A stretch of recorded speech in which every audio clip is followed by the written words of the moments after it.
Wipe. The date, 1971, fades onto a black screen.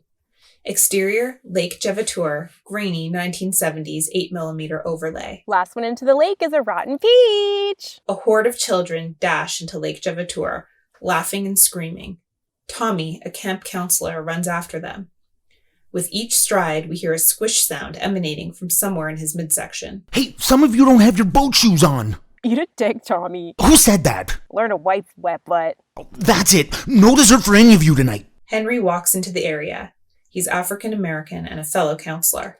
Relax, man. Let them do their thing. But they're breaking the rules. Don't worry about it. They're kids. That's what's wrong with this danged world. It's all good, man. Is it all good that... Hey, no pushing. Sure thing, wet butt. Let's give them 10 more minutes and get them out of there. Planet is going crazy, I tell you. Hey, man. Not to be a dick, but why do all the kids call you wet butt? Tommy lowers his gaze. You're new here, ain't you? Yeah, man. Day 2. So you haven't heard. Heard what? Tommy exhales loudly. My father died when I was very young. Oh, my God. He was out hunting grouse when, out of nowhere, a Kodiak bear appeared and tore him to pieces. Jesus. He ran when he saw the bear and it gave chase. If he had followed the rules and played dead like he was supposed to, we wouldn't be having this conversation.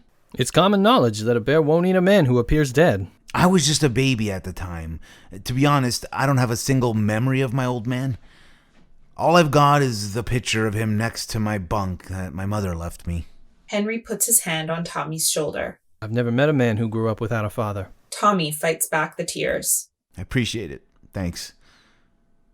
Anyhow, there are consequences to growing up without a dad. I could only imagine. As I got older, I noticed I was different from other kids. Different how? Tommy closes his eyes. I never learned how to wipe. No. I tried everything, but nothing worked. Everything? As I got older, the teasing began.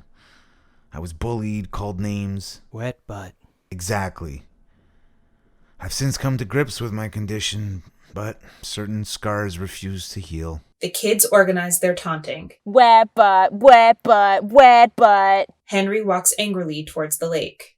Now you kids knock it off, you hear? I will not tolerate such levels of repugnancy. The kids end their taunting.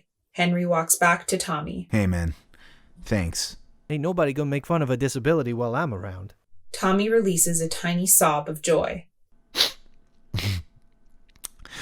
I'm not used to people standing up for me. Henry looks off into the distance. My sister was born with a hole in her heart the size of a silver dollar. She had to have 7 open-heart surgeries before she was a year old. It was shortly after she was finally given a clean bill of health that they discovered her first tumor. Oh, no. Henry begins to weep. She lived for 3 years. 3 long, painful years. I would read stories to her and tell her she was going to be okay. But in the end, God decided to take her. I'm so sorry. Henry turns to Tommy. I guess what I'm saying is that I also know what it is to feel pain. Tommy nods, tearing up. People like you and me, we need to stick together. You're right. Ain't nobody gonna call you wet butt or stink butt or any kind of butt while I'm around. Tommy cries.